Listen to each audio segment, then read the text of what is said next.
escolar se da por la deficiencia de los diferentes ambientes, no solo en la clase baja. Si bien los individuos de clase baja que sufren del síndrome de privación cultural están predestinados al fracaso escolar, no siempre es así. Sin embargo, la situación social y económica de las clases bajas es tal que no se valora, porque no permite a sus hijos una educación prolongada, ya que los colegios privados son un privilegio de las clases dominantes. ¿Cuál es la concepción del fracaso escolar? Primero que nada, se concibe como fracaso escolar al no poder acreditar un grado de estudios en la educación obligatoria.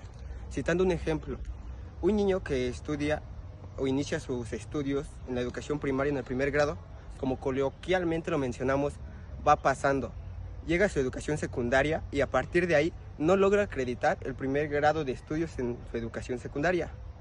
Hasta ahí termina su educación. A eso se concibe como fracaso escolar. El fracaso escolar se concibe además a un nivel individual, donde la persona conoce su limitante, donde no pudo acreditar. O sea que no es que no pudo estudiar, sino que no pudo acreditar propiamente ese nivel educativo. Se concibe además como un fracaso a nivel social. Dentro de una sociedad, por ejemplo, marginada, se concibe ese fracaso como todas aquellas personas en un núcleo que no pudieron acreditar ese grado de estudios. De cierta manera tienen limitantes en un futuro en su vida cotidiana. Se concibe como fracaso escolar a esa limitante del propio Estado, donde el propio Estado limita a su sociedad, y esa sociedad, al tener carencias, pues vaya, resulta el fracaso escolar. ¿Qué se entiende por privación cultural e individuos marginales? Esto se lleva en los niños que son de recursos desfavorables. Esto quiere decir que ellos no tienen una socialización, les cuesta hablar y también les lleva a no convivir con sus compañeros.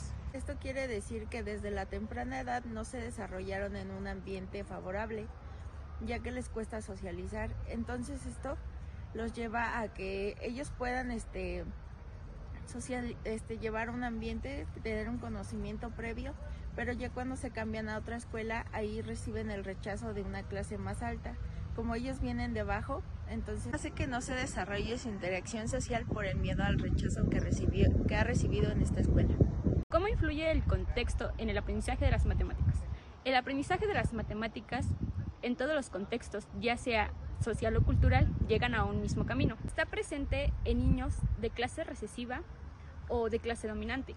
Por ejemplo, en los niños de clase recesiva, la mayoría de estos no acuden a clases, entonces ayudan a sus padres en ventas. Ellos hacen uso de las matemáticas cuando a la hora de cobrar hacen sumas sobre cantidades, productos o cosas así. Entonces llevan el uso de las matemáticas, quizá no de una manera física con lápiz o papel, pero lo llevan en cálculo mental. Y por defecto, en niños de clase dominante, hacen uso de estas en un aula escolar. ¿Cómo se relaciona la cultura con la matemática? Se relaciona cuando se utiliza la comunicación y la expresión para poder resolver problemas que surgen en la vida cotidiana mediante la lógica y el razonamiento. Esto se da, por ejemplo, en los niños cuando tienen a resolver problemas matemáticos que se presentan fuera y dentro de la escuela. Por ejemplo, en el comercio, los niños menores tienden a pasar el tiempo, pero los niños mayores tienden a asumir responsabilidades que generan que ellos puedan resolver operaciones matemáticas, en las cuales a veces pueden ser asertivas y en algunas no, pero esto ayuda a que el alumno, el niño, pueda comprender los conceptos de las matemáticas y pueda entender y saber en qué se equivocó y en qué debemos de corregir para en la otra poder realizar las cosas bien. ¿Cuáles son las relaciones entre la sociedad y la matemática? La matemática va incluida en la sociedad desde que nos incluimos a esta, ya que a veces sin saber utilizamos las matemáticas en la sociedad, aunque no tengamos el conocimiento como tal de que ya es un conocimiento matemático. En la lectura En la vida 10 y en la escuela 0 menciona la teoría de Gay y Cole, en que ellos parten del supuesto en el que las escuelas deberían enseñar unas matemáticas más abstractas, donde se haga referencia al aprendizaje inherente a la vida diaria. Esto se refiere a que el aprendizaje de las matemáticas también depende mucho de las clases sociales que existen en nuestra sociedad.